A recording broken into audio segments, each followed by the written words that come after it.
If you've ever scrolled through Tamil cooking videos on YouTube, you'll know exactly what I'm talking about. It's like walking into your mom's kitchen mid-celebration. The aromas are almost tangible through the screen. But the real magic? The simplicity hides the complexity. That's where Tamil cuisine shines.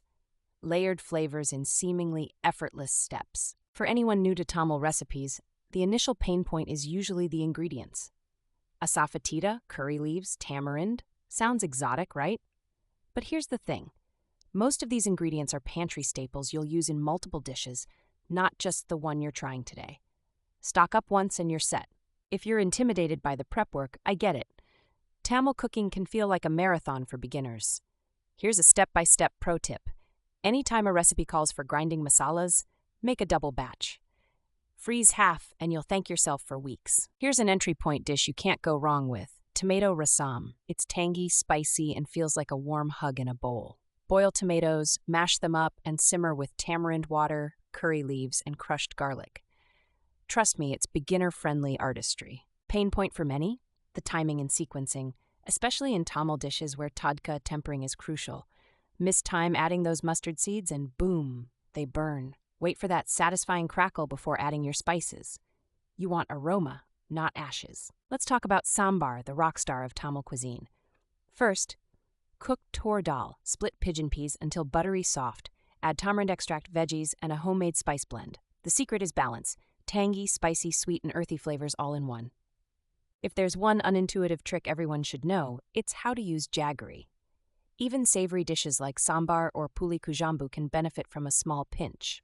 It amplifies the tanginess without making the dish sweet. It's like salt's best friend. Here's where things get wild. Tamil snacks, especially Medu Vada. Shaping vadas can make anyone scream inside. Wet your hands, shape the batter like a donut, fry and let it puff up golden.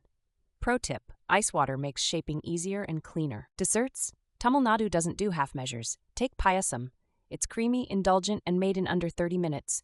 Boil milk, mix roasted vermicelli, sugar, cardamom, and ghee-fried cashews. Want to impress someone? Add saffron. Instant chef vibes. A must-know concept.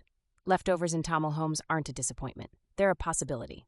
Leftover idli becomes podi idli, stir-fried savory bites. Leftover rice? Say hello to lemon rice. Efficiency like this makes life easy, not boring. One Tamil recipe game-changer is the kati methi imli base, a sweet-sour mix. It's like your utility player. Works great in chutneys, marinades, or tangy stews. Prep ahead and store in jars. Once again, future, you will thank present you. If you want just one Tamil recipe to define your kitchen skills, it's biryani. But go slow. It's a majestic dance of spices, method, and patience. Each grain of rice should stay separate, yet fully infused with flavor. It's art, not just food.